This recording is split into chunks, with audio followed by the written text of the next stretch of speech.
बागबानी के शौकीन अफराद अपने पौधों को बीमारियों से महफूज रखना चाहते हैं, मगर केमिकल्स के इस्तेमाल से भी गुरेज करना चाहते हैं। लिहाजा ऑर्गेनिक बागबानी कोई आसान काम नहीं है, मगर जिंक सल्फेट से आप इसको यकीनी बना सकते हैं, यानी पौधों के लिए भी फ़ायदेमंद और माहौल के लिए भी फ़ायदेमंद। अस्सलाम वालेकुम दोस्तों, आज हम आपसे जिंक सल्फेट से रिलेटेड कुछ इन्फॉर्मेशन शेयर करेंगे जिससे आप गार्डनिंग में कुछ फ़ायदा उठा सकते हैं। पौधों की नशोनुमा और बढ़ोतरी के लिए ज़रूरी अज्जा में से जिंक सल्फेट एक जुज़ है। इसकी कमी पौधों की नशोनुमा और पैदावार को मुतासर करती है। ये बहुत से एंजाइम्स का हिस्सा है, पौधों के ग्रोथ हार्मोन्स और इंटरनोड अलोंगेशन में मावन है। जिंक की कमी पौधों में बहुत सी बीमारियों का बास बनती है। जिंक सल्फेट को पौधों की पहली खाद के साथ इस्तेमाल करना चाहिए, या फिर जिंक की कमी से पैदा होने वाली अलामात ज़ाहिर होने पर इस्तेमाल करें। पौधों के हाफ लाइफ से पहले इस्तेमाल करें, क्योंकि इसके बाद पौधा जिंक जज़ब करने की सलाहियत नहीं रखता। ये एक कुदरती फंजीसाइड है। ये पौधों की सेहत के लिए सस्ता और देरपा नुस्खा है।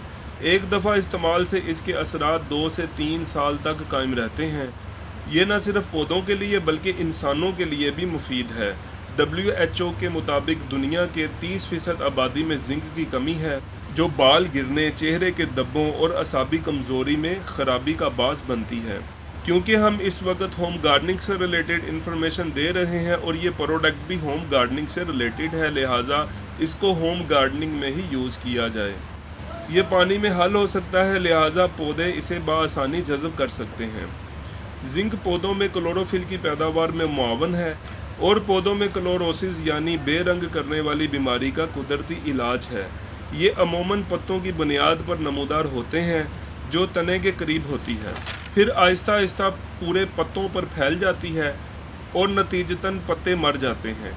आयरन की कमी से भी पौधा पीला पड़ जाता है, मगर जिंक की कमी का अंदाज़ा इस तरह लगाया जा सकता है, पत्ते की बुनियाद को पीला करता है। जिंक सल्फेट की ओवरडोज पौधों के लिए नुकसानदेह नहीं है। अगर जिंक सल्फेट की कमी से पौधे पीले हो रहे हैं तो फास्फोरस वाली खादों का इस्तेमाल कम करें।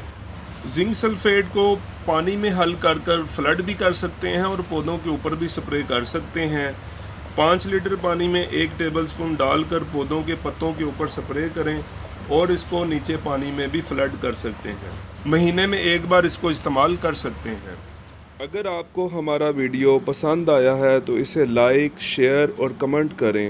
मेरा चैनल सब्सक्राइब करें और बेल आइकन पर क्लिक करें ताकि आपको मज़ीद वीडियोज़ के नोटिफिकेशन